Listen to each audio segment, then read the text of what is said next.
qu'on reparle du colloque un peu, voir ça serait quoi, peut-être vu que ça se passe bientôt, ça se passe le 1er novembre. C'est à l'hôtel Weston à Montréal. Et c'est au centre-ville, donc juste en face du Palais de Congrès, au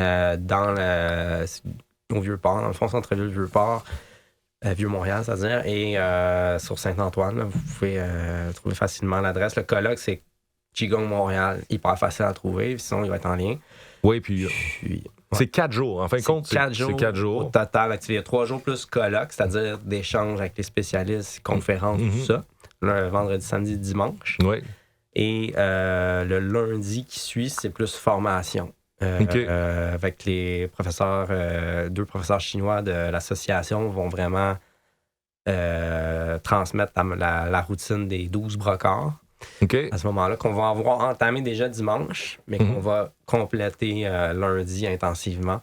Puis à ce moment-là, les gens peuvent aussi passer un genre de petit examen à la main s'ils le veulent. Évidemment, c'est optionnel pour avoir comme une certification de formation. Ça fait que l'aspect plus formation, c'est lundi, mais on voit le 6 sons vendredi, samedi, 12 brocards dimanche, puis on finit avec 12 brocards intensifs sous mode école, mode formation. Intéressant. Je ne connais pas le 12 brocards, c'est que je vais être super content de le... Non, c'est une très belle routine, oui. Ça s'adresse à qui aussi? Tu sais, je sais qu'on parlait l'autre fois, puis tu disais comme... t'as vraiment essayé d'aller trouver des bons professeurs, parce que des fois, on s'entend que... OK, oui, c'est une bonne question. Je vais reformuler aussi même ma question pour qu'elle soit encore plus terrifiante, genre. Vas-y, la question qui tue. Je vais-tu me faire pitcher pendant 3 jours de temps du Qigong, puis après, il va falloir que j'aille quelque part d'autre pour pogner un... Tu sais, comme... Bonne question, parce qu'il y a beaucoup de choses qui se fait un peu, c'est ça, dans cette démarche-là. Mais non, c'est vraiment... Ça s'adresse à tout le monde.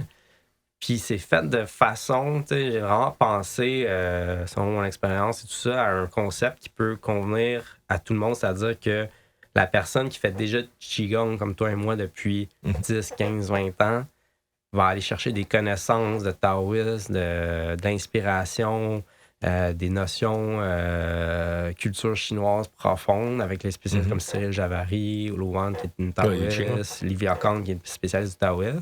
Très inspirant, très intéressant. Puis les débutants vont aller chercher aussi des techniques de Qigong d'un point de vue plus concret. Et puis chaque professeur amène, tu sais, si vous avez déjà fait les 6 sons, comme moi, je l'ai déjà fait plusieurs fois et je l'enseigne évidemment, mais tout le temps de voir un professeur différent l'enseigner, c'est tellement intéressant parce qu'il amène un peu un autre point de vue, il explique un peu différemment, il donne un petit truc que tu n'avais pas avant. Fait que c'est toujours... J'ai hâte de voir les 6 sons. Comme je te disais tantôt, j'ai hâte parce que comme j'ai joué beaucoup de musique dans ma vie, puis on dirait que le Qigong des 6 sons, je sais pas pourquoi, mais comme j'ai des affaires qui sont fermées mentalement. Je suis très ouvert d'esprit, mais il y en a une couple de petits, puis le Qigong des 6 sons fait partie de ça pour moi. Comme je pense que chaque fois que je l'ai vu me marketer, il était un petit peu... Peut-être que c'était... Ça a l'air trop facile, genre. Ouais, non, je comprends. C'est comme faites le son, puis c'est le foie. Puis, tu sais, comme tu... T'es dans business. Exact. J'ai hâte de voir sa profondeur. Je comprends tout à fait ton point de vue. Mais je pense que l'aspect vibratoire des sons est vraiment le fun. Oui. Et puis, le fait de le répéter souvent, puis là, pourquoi j'ai choisi les 6 sons avec le colloque, c'est qu'on va être nombreux. Et le fait de pratiquer vraiment en groupe, un aspect vibratoire aussi un peu de tout ce groupe-là qui vibre en même temps. C'est pour ça que j'ai choisi les 6 sons. Parce que c'est assez facile d'accès parce que t'as pas de mouvement complexe. Right. De la prononciation des sons. Puis on sent la vibration, tu sais. Puis c'est pour ça que je trouve que même si j'ai beaucoup d'étudiants qui l'ont tous déjà fait, moi je l'enseigne aussi. J'ai quand même choisi de faire les 6 sons parce que je me suis dit ça va être intéressant de partager ça en groupe. Oh, ça, c'est clair. C'est clair que... À plus de 100 personnes. T'es rendu à combien, là? À 100... 120, 125. 120, 125. On espère que ça va aider un peu. J'espère. C'est sûr que, tu sais, on peut facilement déduire, avec tous les spécialistes, l'étranger, l'hôtel et tous les frais associés, que c'est pas nécessairement un événement qui a le but d'être rentable.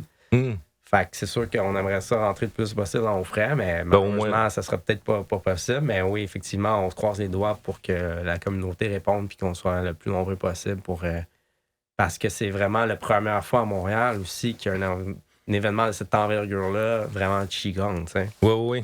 je veux dire, de cette grosseur-là, de cette ampleur-là, puis que tout le monde soit là. C'est super content, c'est ça que vous soyez là, toi, puis Samuel, puis que j'ai d'autres écoles de Qigong aussi qui se sont inscrits, tout ça, puis ça va être vraiment fun de partager ça avec la communauté aussi. Là. Ouais, ben, je trouve ça intéressant. Moi, quand je faisais du Qigong, c'est drôle, mais comme des écoles d'arts martiaux, au début, il y avait comme un espèce d'aspect secret. Tu sais. Quand j'ai commencé à enseigner, j'avais un petit peu de ça, quelque part enfermé dans ma tête, ou dans ma tête des fois de pas assez ouvert d'esprit. Mais je trouve ça intéressant, le comment je vois que ça se développe. Tu sais, comme une communauté qui est en train. Tu sais, je sais pas si c'est moi qui se développe puis je vois qu'il y a une communauté ou si c'est comme tout arrive en même temps. Là. Non, mais je pense qu'on est rendu là. Je pense qu'on gagne vraiment à. C'est ça qui permet justement de faire rayonner le Qigong à ce niveau-là, d'avoir un colloque international qui est plus visibilité, crédibilité, qui donne, qui permet de voir ce qui se fait à l'étranger, la Chine, la France. Ça sort de son petit club du coin de la rue. C'est le fun un peu de connecter avec cette communauté-là, de créer ça. Puis je pense que ça fait avancer beaucoup pour tout ce qui est le domaine du Qigong, du taoïsme et de la culture de ce domaine-là, du tai chi, etc. Puis je pense que c'est positif. Puis on a c'est ce partage-là qui permet de créer ces événements-là, qui permet d'aller plus loin. Si on reste tous chacun dans notre petite école, dans son patelin, comme on dit, c'est pas nécessairement possible de faire des projets de cette envergure-là. C'est le fun que les gens répondent, c'est le fun que les gens viennent. Puis, il va y avoir un aspect un petit peu festif aussi. Parce qu'il y a la fin, la clôture avec un banquet, un souper qui va être excellent. Puis, que les gens vont pouvoir jaser puis échanger ensemble. Puis, ils vont avoir un petit spectacle, évidemment, des démonstrations, des spectacles culturels, tout ça. Mais, c'est le but, c'est ça, c'est de créer des points vraiment où les gens peuvent se rencontrer dans un contexte autre que juste une classe de Qigong. Puis, moi, j'ai un étudiant qui me disait. Manger ensemble, puis. Excuse-moi de t'interrompre. Vas-y. Mais j'ai un étudiant qui me disait, tu sais, parce qu'on s'entend, on a tous déjà beaucoup de choses à travailler dans nos styles respectifs, tu sais. Ouais. Mais j'ai un étudiant qui disait, ça va être là qu'il va y avoir le plus de personnes magiques au pied carré. Tu sais, je veux dire, parce qu'à quelque part, tout le monde va être des tripeux de Qigong ou d'énergie ou tout ça. Tu sais qu'à côté, tu peux comme parler ce langage-là. C'est pas tout le temps que tu peux parler ce langage-là comme dans ta vie quotidienne. Puis je pense que je suis persuadé que ça va être un super bel événement. Je souhaite. On fait tout son travail, on fait tout dans notre possible, mais oui, je pense que ça s'en vient très, très bien. On est très enthousiaste. Puis écoute, oui, ça va être un peu comme, je pense, historique un peu dans l'évolution du Qigong à Montréal. Mais tu sais, je pense que Montréal aussi a un super momentum, un super timing pour tout ce qui est à plusieurs niveaux. Puis je pense qu'on a beaucoup de potentiel. Puis commencer à rendre ça, pour faire connaître ce qu'on fait, puis ce qui se passe, je pense que c'est le fun aussi. Puis le lieu aussi, comme tu m'en disais, c'était où, au Westin, dans le Vieux-Montréal, je trouve ça super intéressant parce que un aspect historique aussi, Montréal a toujours été une place de rencontre, à quelque part, avec la culture locale amérindienne. Puis d'ailleurs, à la cérémonie d'ouverture, on va avoir une cérémonie amérindienne faite par une chamane amérindienne traditionnelle avec des équipements, un tambour vieux de 300 ans, vraiment authentique. Cool. Il va lancer peu l'esprit de toute la... Ça, c'est un autre aspect, hein? Non, c'est super intéressant aussi. Fait que, il y a un aspect de rencontre culturelle, d'échange, puis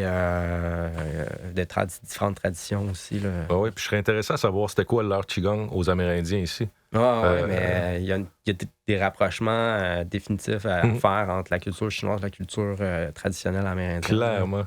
Clairement. Ouais. Et il y a certains moves qui sont vraiment dans les deux. Là. J'ai eu des Amérindiens. Une Amérindienne qui est venue dans un cours, puis elle disait, elle est venue en plus qu'un cours, mais dans un cours, elle a dit ça. Elle disait qu'il y avait certains exercices que les guerriers faisaient, comme les guerriers de son village faisaient quand ils se préparaient à la guerre. Puis, il y a vraiment des choses qui viennent chercher. Ça serait super intéressant de pouvoir... C'est ça, je parlais du tambour, mais l'aspect vibratoire... du tambour, c'est commun à tellement de traditions parce que c'est cette vibration-là qui stimule, qui brasse, qui active, qui permet d'entrer dans un état de relaxation puis de briser le blocage aussi. Puis éventuellement, ça amène aussi à une espèce de dans l'accélération trans, exactement. Right. Et puis, tu sais, dans le Qigong, on sait qu'on shake souvent, on se fait des massages, des percussions, toutes sortes de trucs, mais tu sais, c'est commun, c'est universel. Là. Oui. Fait que, mondial. Peut-être pas universel. Mondial. Ben, universel, ça veut dire, c'est dans le sens que c'est une pratique universelle, dans le sens que c'est répandu sur la planète. Là. C'est ça, exact. Universel à l'humain. C'est ça, C'est exact. ce que je voulais On dire. encore... Ben, ça, le reste, on ne sait pas. Mais... On sait, ben, il y a juste le gars de Fallen Gong qui sait. Ouais, je vais demander. Ben oui. Puis, ben, on va rapper ça. Si vous voulez venir au colloque, il va y avoir un lien qui va être à plusieurs places. Sinon, allez sur Colloque Montréal. Et ici, il y a sûrement un lien que vous pouvez cliquer pour avoir un rabais.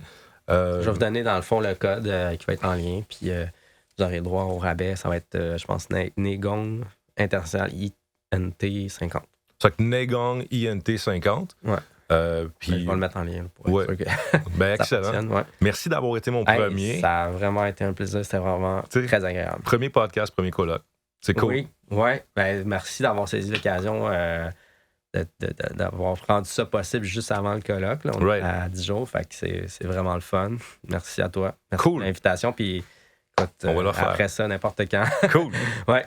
C'est que j'espère que vous allez aimer ça. Puis, ben, je vais faire d'autres podcasts bientôt. Au revoir. Au revoir.